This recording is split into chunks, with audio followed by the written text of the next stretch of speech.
I have a correction to make, and what better day to do a correction on a 22 Magnum than on 22 Tuesday. My original video on this gun, I mentioned that this was striker fired, whereas the Walther was hammer fired, and fortunately, I count on you viewers to keep me honest and straight on this. I jumped the gun on the review because at PMedic 605 reminded me that this gun is in fact hammer fired, the Smith & Wesson is. But if you look at a really short profile and not a lot of overhang on the beaver tail, everything indicates on this it's striker fired. If I had done my due diligence, I would have known it's hammer fired, but it's not real obvious from the outside, whereas the Walther definitely is obvious that it is hammer fired. And we're going to show what the difference is here. That actually brings up another question or comment that was made by Robert Scotty 7970 that mentioned in shooting this that it appeared as though the Smith & Wesson has much less muzzle rise than the Walther, even though it's a lighter gun. And that is also correct, which gets back into what PMedic 605 mentions. So we're going to field strip it now. For the YouTube manual reviewers, this is part of the owner's manual that does in fact show field stripping. And there it is in the owner's manual. So we're not going to do anything that is not specifically authorized by the factory. We're not going to make any modifications or changes. Before I do that, I want to show what the Walther is on the inside. First thing is we use one of those 4 magazine releases, paddle style or button, to take the magazine out. Lock the slide to the rear. Gun is totally empty. There's nothing in the chamber. Take down the move the takedown lever, and slide comes right off. Real simple. I'm going to mess up my table here. Pop out the recoil assembly and take out the barrel, and there is the barrel. Get this out of the way. Easy to disassemble, easy to reassemble, but again, the barrel is fixed.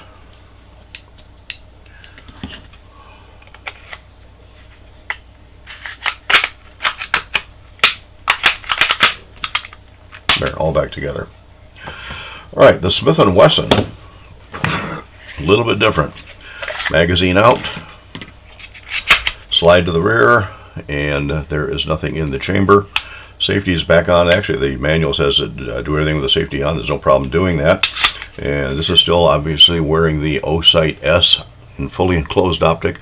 Really like this optic.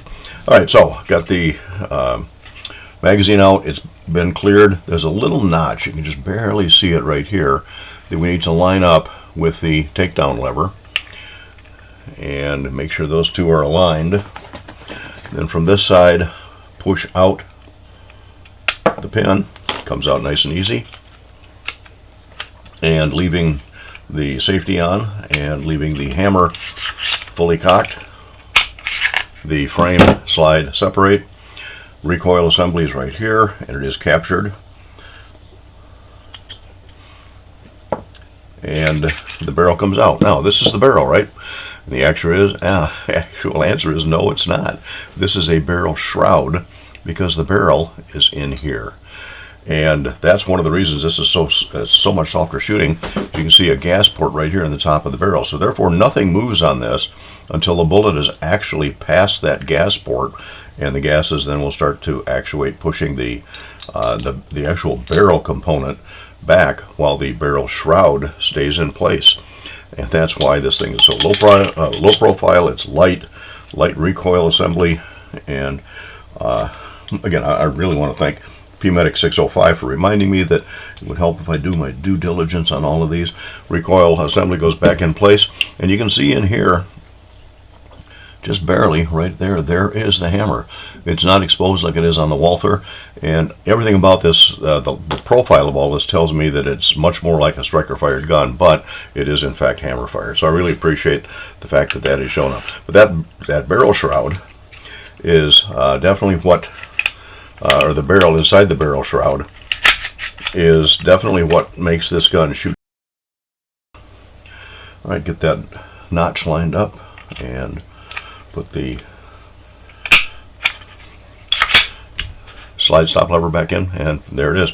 It's working. So again, thank you, viewers. I really appreciate the comments and keeping me straight and honest on all of the information on these firearms. So knowing all that, the Smith & Wesson is man, I'm not going to sell my Walther because I love the things are sticking together. I'm not going to sell my Walther because I like the ergonomics on it, but it is a bigger, heavier gun. The Smith & Wesson, man, I think I'll start keeping my eyes out for one of those at a good price. I do like the way it shoots. All right, correction. Apologies for not getting all that information out to start with, but now we've got it. Thanks for stopping in.